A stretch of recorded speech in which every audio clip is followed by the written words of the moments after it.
कल मैंने बताया था कि ये टॉपिक है थिंक लाइक ए जीनियस। तो थिंक लाइक ए जीनियस का मतलब होता है कि जो जीनियस होते हैं वो सोचते अलग हैं।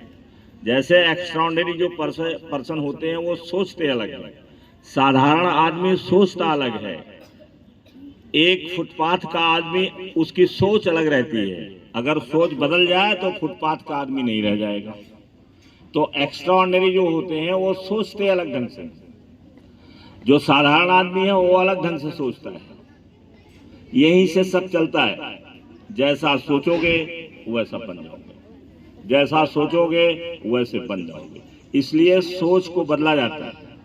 ये माइंड ट्रेनिंग होती है। माइंड को ट्रेन किया जाता है कि कैसे हम एक्स्ट्राऑर्डिनरी बने। अब एक्स्ट्राऑर्डिनरी बनोगे तो आपकी डिमांड बढ़ेगी। आपकी डिमांड बढ़ेगी तो आपके पास संपत्ति आएगी, धन दौलत आएगी, आपके पास शोहरत आएगी, आपके पास लोग जो हैं आकर्षित होकर के जाएंगे और आपसे मिलना चाहेंगे कि इस व्यक्ति के पास हम चलें तो कुछ हमको ज्ञान मिल जाएगा, कुछ मिलेगा। तो जब आप एक्स्ट्राऑर्डिनरी होंगे तभी हो पाएगा। और अगर एक्स्ट्राऑर्डिनरी नहीं रहेंगे, सामान्य रहेंगे, तो सामान्य में आप जैसे तब हजारों लोग रहेंगे तो कौन पूछेगा। अगर हजारों लोग आप ही जैसे हैं तो कौन पूछेगा। तो इसलिए ये जो आपको बता रहे हैं कि किस तरह के सोचिए और कैसे आप काम करिए, कैसे आप काम करिए। अब देखिए, इसमें कल आपको बताया था मैंने कि प्रैक्टिस, और आपको हमेशा बताते रहते हैं practice practice practice practice practice. जितना आप प्रैक्टिस करोगे उतना ही ज्यादा आपके पास ज्ञान बढ़ेगा। एक किताब को अगर एक बार पढ़ा आपने तो हो सकता है बहुत कम ज्ञान हो, लेकिन उसी किताब को दोबारा पढ़ो, उसी किताब को तीसरी बार पढ़ो, उसी किताब को चौथी बार पढ़ो, तो हमेशा कुछ न कुछ उसमें से नया नया मिलता रहेगा आपको। तो प्रैक्टिस जरूरी है। और जो लोग प्रैक्टिस नहीं करते हैं या उससे भागते हैं प्रैक्टिस से, तो फिर वो उस विषय में, उस क्षेत्र में वो एक्सपर्ट नहीं हो सकते। अब आपका काम क्या है? जैसे आप छोटे बच्चे हो और विद्या का स्टार्टिंग यहीं से होती है। अभी आपको कुछ न सिखाया जाए, आपको सीधे सीधे इंटरमीडिएट में कर दिया जाए तो पता चला कि आप सुनेंगे भी नहीं, आपको आदत नहीं पड़ी है। आदत महत्वपूर्ण है। तो प्रैक्टिस की आदत करना, तो इसके लिए है जो होमवर्क आपका है उसको आप होमवर्क को ये मत कहिए कि कल कर लूंगा, ये न कहिए कि मैं सुबह कर लूंगा। सुबह करिएगा, बाई चांस नींद लग गई, सुबह करिएगा, आपके पास हो सकता है कुछ और पढ़ने लगी है, वो टाइम न मिले तो आपका होमवर्क रह जाएगा। तो होमवर्क जो है उसको सबसे पहले निपटा लेना चाहिए। और इसमें अगर दिमाग में आता है चलो कल कर लूंगा या कल छुट्टी है कर लूंगा, तो फिर वो होगा नहीं। आपकी एक आदत पड़ेगी टालने की, और जब टालने की आदत पड़ जाएगी तो फिर आदत ये बुढ़ापे तक नहीं छोड़ती है। बचपन की आदत बुढ़ापे तक जाती नहीं है।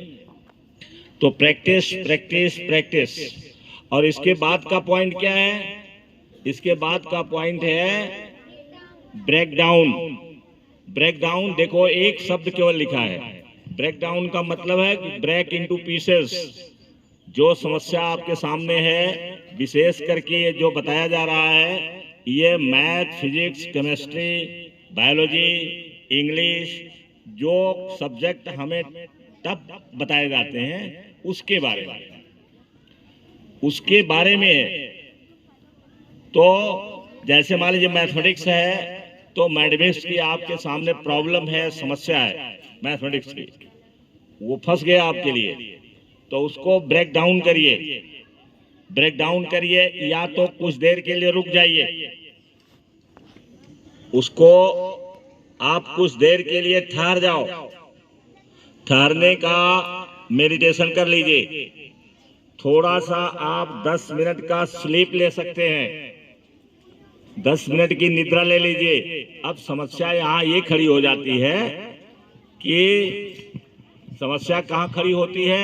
समस्या ये खड़ी होती है कि जब आप ब्रेक डाउन लेते हैं, रुकते हैं, तो आप डिस्ट्रैक्ट हो जाते हैं, और डिस्ट्रैक्ट जब हो जाते हैं तो डिस्ट्रैक्शन में फंस जाते हैं, और पता चला कि आपने वैसे जैसे छोड़ा है वैसे कॉपी बनी पड़ी हुई है, कलम वैसे पड़ी हुई है, 1 घंटा आप डिस्ट्रैक्ट हो गए, कुछ और करने लगे, कुछ और खेलने कूदने लगे या कुछ और सोचने लगे, फिर आप बंद कर देंगे। और जब बंद कर देंगे तो वैसे ही रह जाएगा, फिर वो आप हल नहीं कर पाओगे, उसको आप हल नहीं कर पाएंगे, तो वो आपका रह जाएगा। तो अब ब्रेकडाउन का अर्थ ये भी है कि आप थोड़ी देर के लिए ठहर जाइए। जैसे मान लीजिए मैथ आपका फंस गया है और नहीं आ रहा है, तो थोड़ी देर के लिए रुक जाओ, थोड़ा मेडिटेशन कर लो, माइंड को रिलीफ पहुंचाओ, थोड़ा सा लेट जाओ वहीं, 5 मिनट 10 मिनट का नैप ले लो, और इसके बाद फिर लगाने लगो, वो आ जाएगा। कभी कभी शाम में जो समस्या फंसी रहती है और सोने के बाद जब सुबह उठिए तो हो जाता है, ऐसा आपने देखा होगा। क्यों? क्योंकि जब हम सोते हैं तो हमारे माइंड में जो उसको जो प्लास्टिसिटी कहते हैं, उसमें पढ़ते पढ़ते पढ़ते पढ़ते पढ़ते उसमें कुछ टूट जाता है, और जब हम सोते हैं तब फिर वो उसमें सुधार हो जाता है, इम्प्रूव हो जाता है। नींद का होना जरूरी है। तो जब आप सो जाएंगे, मान लीजिए 10 मिनट आपने सो लिया, 15 मिनट 20 मिनट आपने सो लिया, तो ये जो यहाँ पर जहाँ ये छपता है सब, वो उसको रिलीफ मिल जाएगा, और फिर थोड़ी देर के बाद वो समस्या आप हल कर ले जाएंगे। तो इस तरीके से समस्याएं जो आपकी हैं, समस्याएं वो हल करने के तरीके हैं, और समस्या से कभी भागिए नहीं। Don't escape problems. समस्या से कभी भागिएगा नहीं। अगर भागेंगे आप तो समस्या आपको खदेड़ती रहेगी, समस्या आपको भगाती रहेगी हमेशा। आप एक समस्या आएगी छोड़ देंगे, दूसरी समस्या आएगी उसको छोड़ देंगे, तीसरी समस्या आएगी उसे छोड़ देंगे, चौथी समस्या आएगी उसे छोड़ देंगे, फिर छोड़ने की आपकी आदत पड़ जाएगी। जीवन में कोई काम करोगे, कठिनाई आ जाएगी, उसे छोड़ दोगे, तो फिर छोड़ने की आदत पड़ गई, छोड़ने की आदत आपकी पड़ गई। तो जब आदत पड़ गई तो बुढ़ापे तक जाएगी, जीवन भर रहेगी। जैसे कोई कठिन काम आपको दिखाई पड़ेगा, आप छोड़ के भाग जाएंगे। तो इसलिए समस्या से कभी भागिए नहीं, समस्या से कभी भागने की कोशिश मत करो। कठिनाई कोई आती है, आपके फिजिक्स में आती है, आपके केमिस्ट्री में आती है, आपके मैथ में आती है, आपके इंग्लिश में आती है, तो उससे भागे नहीं, बल्कि उसके जड़ में जाइए कि ये है कहां से, ये है कहां से, उसके जड़ में जाइए और ढूंढिए। उन किताबों को रखे रहिए जो बेसिक वाली किताबें हैं, फंडामेंटल्स हैं, जैसे fundamentals of maths, fundamental of English. तो इस तरीके की किताबें जब आप ढूंढेंगे तो फिर आपकी समस्या समाधान होता रहेगा। तो हमारे लिए जरूरी है कि जब हमारे पास कोई कठिनाई वाला आ जाए, हल न हो रहा हो, मैथ नहीं हल हो रहा है, कोई भी से नहीं हल हो रही है, तो हम थोड़ा सा रेस्ट ले लें, थोड़ा सा आराम ले लें, और आराम लेने के बाद फिर उस पर जुड़ जाए। तो जुड़ जाए तो समस्या का समाधान निकल जाएगा। कोई समस्या इस दुनिया में है ही नहीं कि जो पैदा हो और वह समाप्त हो। और फिर एक चीज और है इससे कि जो मैथ आप पढ़ रहे हैं माना, अब मैथ में जो कठिनाई आ रही है, तो आप ये न जानिए कि आप ही के सामने आई है, आपके पहले करोड़ों लोगों के सामने आई है, आपके पहले ही करोड़ों लोगों के सामने समस्या आई है, और करोड़ों लोगों ने इसको हल कर दिया है। आपको केवल इतना है कि जो हल किया गया है वहां तक पहुंचना है। और ये पहुंचिएगा कैसे? जब करते रहिए। और इस यूनिवर्स में सारे ज्ञान भरे हुए हैं, जो आदमी जितने भी बुक्स आप आगे चल करके पढ़ोगे, बड़ी सी बड़ी लोगों की किताबें पढ़ोगे, उसमें रहता है मेडिटेशन करो। जितने स्टूडेंट्स हैं, जो भी आपको आईएएस का कोई टिप्स देगा, उसमें जरूर बताएगा कि आप मेडिटेशन करें। हमारे देश में, विदेश की किताबें हम जितनी भी पढ़ते हैं, उसमें रहता है मेडिटेशन करो। और मुझे तो बड़ी खुशी होती है कि हमारे कुछ बच्चे, अभी रोशिका ने मुझे बताया है कि मैं मेडिटेशन कराती हूँ, करती हूँ और कराती हूँ। आज बताएंगे मेरी मम्मी जो है अपने से कर लेती है। हमने कहा अफर्मेशन भी साथ साथ करो। क्यों बता, सही बात है। हा? अब ये दो लड़कियां जो हैं अपने घर में मेडिटेशन करती है और कराती दोनों हैं।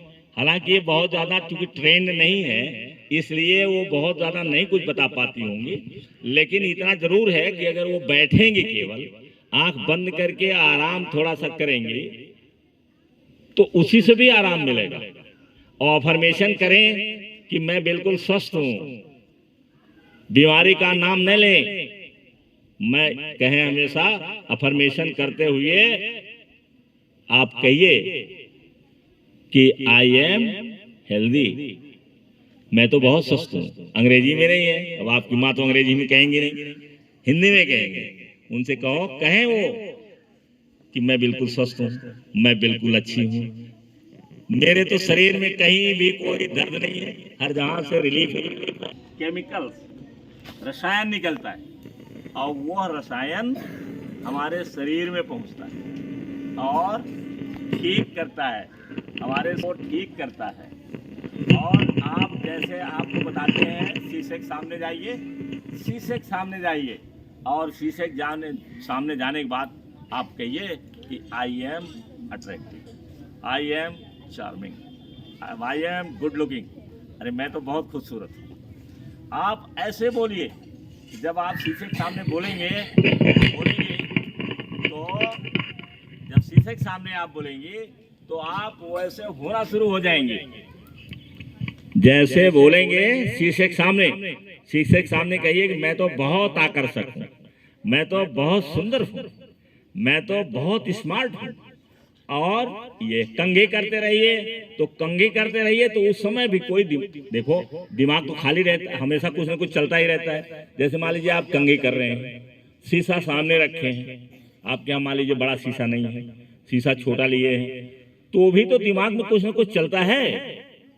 जब कंघी आप करते हैं तो कुछ दिमाग में चलता होगा कि नहीं चलता होगा, कुछ ना कुछ चलता ही होगा। देखो क्या चलता है उस समय दिमाग में, तो उसकी जगह पर आप अपने वाला चीज डालिए। कंघी आप कर रही हैं, आप कहिए कि मैं तो बहुत ही आकर्षक हूँ, मेरी पर्सनालिटी बहुत बढ़िया है, मुझे देख करके लोग खुश हो जाते हैं। आप उसी कंघी करते समय ये अफर्मेशन करिए, देखिए आप में परिवर्तन होता है कि नहीं होता है। परिवर्तन हो जाएगा, आप खुश रहेंगे। आप जब खुश रहेंगे तो बहुत सारा काम आपका हो जाएगा, बहुत सारा काम आप कर ले जाएंगे। तो इस तरीके से आप अफर्मेशन करिए, अफर्मेशन करिए। आपको समस्या कोई आती है, अफर्म करिए कि मैं तो इसको सॉल्व कर देता हूं, ये तो मैं सॉल्व कर ले जाऊंगा, कर रहा हूं, कर चुका हूं।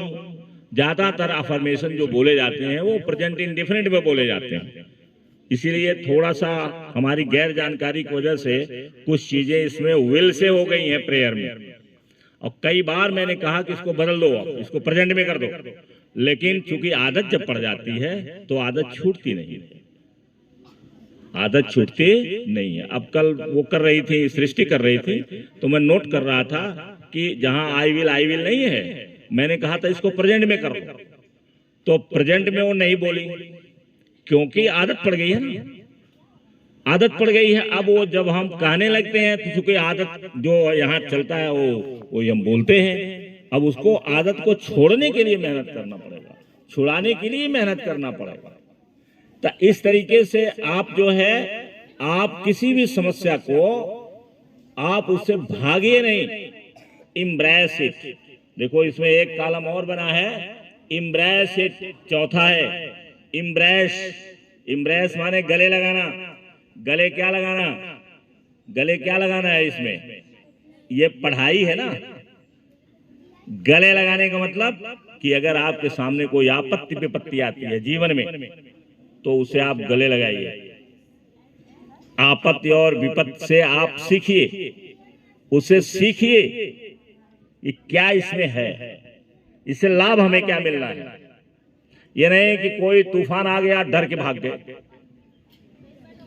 कठिनाई आती है जीवन में, आती रहेगी। अभी आप बच्चे हैं, हम भी जब छोटे बच्चे थे तो हमें कुछ मालूम नहीं था। हम जब छोटे बच्चे थे तो हमारे टीचर लोग कहते थे तो उसमें सब याद थोड़े रहता था, याद नहीं रहता था।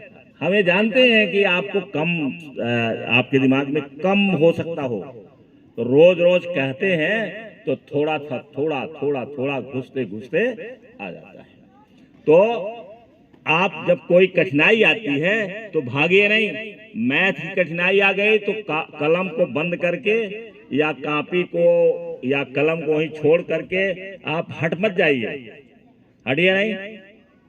उस समस्या को समाधान आपको करना ही करना है, आप उसको करिए। और जब ये समस्या आप हल करने लगेंगे तो आपको जीवन में जब समस्या आएगी तो उस जीवन में भी उस समस्या से आप भागेंगे नहीं। आप भागेंगे नहीं, आदत पड़ जाएगी, आप नहीं भागेंगे और आप कहेंगे जब तक मैं इसे हल कर नहीं लूंगा तब तक।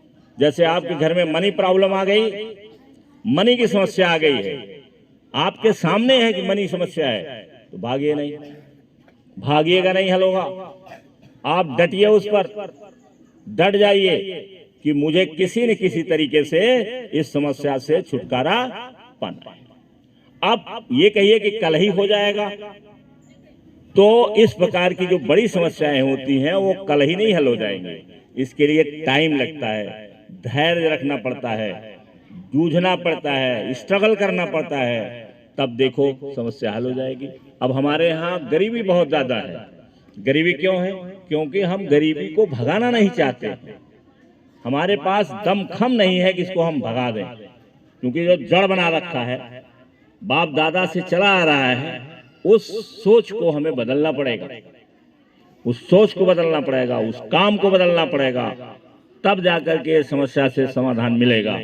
तो समस्या से भागिए नहीं, बल्कि समस्या चुनौतियों से भागिए नहीं, बल्कि चुनौतियों को स्वीकार कीजिए और उसको हल करने के लिए प्रयास करिए, स्ट्रेटजी बनाइए। समझ रहा हो ना? और मुझे लगता है टाइम भी होने वाला है। कितना टाइम हो गया और बता देते हैं, जब टाइम हो जाएगा तो हमें बता देना। ये देखिए, इसके बाद का है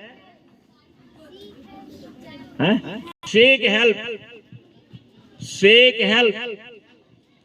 अब यहां पर देखा, मैंने बहुत सारे लोगों को देखता रहता हूं, वॉच करता हूं, चूंकि ये सब चीजें हमारे नॉलेज में हमेशा रहता है।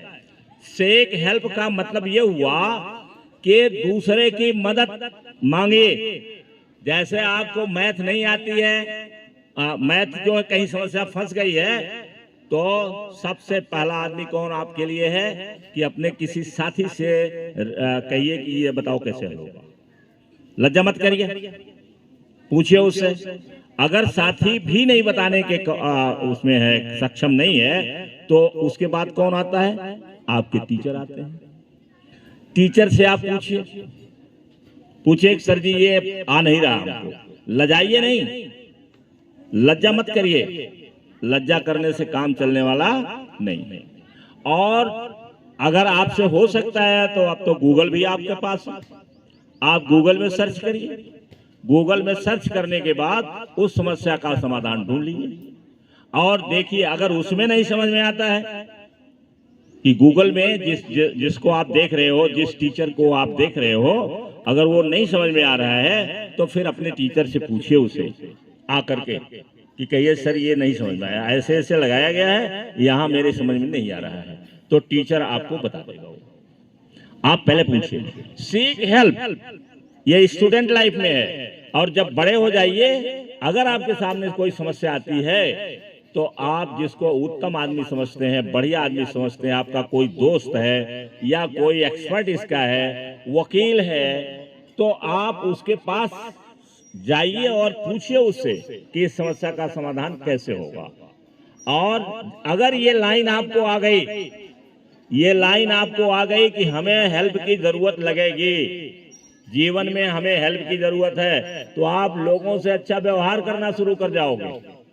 हम अनेक बच्चों को देखते हैं कि जाएंगे या तो मुंह छिपाते हैं या तो बोलबे नहीं करते हैं, तो यह हो सकता है हमसे लज्जा करते हैं, जो भी उनकी बात है, लेकिन अगर यही आदत रहेगी तो फिर वो किसी से सहायता कैसे मांगेंगे। जितने ज्यादा आपका कनेक्शन रहेगा, देखो इंटरनेट पर लोग देते हैं और हजारों करोड़ों लोगों से जुड़ते हैं वो, और इंटरनेट पर समस्या दी जाती है, कई कॉलम ऐसे बने हैं, ऐप्स हैं कि जो समस्या का समाधान बताते हैं, तो समस्या का समाधान बताते हैं उसमें ऐप, कई ऐप हैं, जैसे कोरा एक ऐप है। अब आप लोगों के लिए इसलिए दिक्कत है कि आप छोटे बच्चे हैं, कहीं ऐसे चीज में जाल में न फंस जाइए, क्योंकि वो पैसा कमाने वाले लोग हैं, वो ऐसा जाल फेंकते हैं कि आप उसी में फंस जाइएगा, और जब फंस जाइएगा तो देखते रहिएगा। उनसे कोई मतलब नहीं कि आप बर्बाद हो जाएंगे कि खत्म हो जाएंगे। उनसे मतलब किससे है? पैसे से। तो पैसे के लिए वो तमाम कहानियां डाले रहते हैं, तमाम झूठ फूट उसी में डाले रहते हैं, तो आप उसमें फंस जाइएगा। तो बच्चे के लिए जरूरी है कि उसका गार्जियन सचेत हो, गार्जियन उसको गाइड करता है। आपको हम गाइड करते हैं, हमारे टीचर्स लोग गाइड करते हैं, मैम्स लोग गाइड करते हैं, आप उसको फॉलो करिए कि आप अनावश्यक चीजों से बचिए, अनावश्यक चीजों से आप बच के रहिए। केवल फोकस कहाँ रहना चाहिए? Focus on your career, focus on your career. Thank you very much.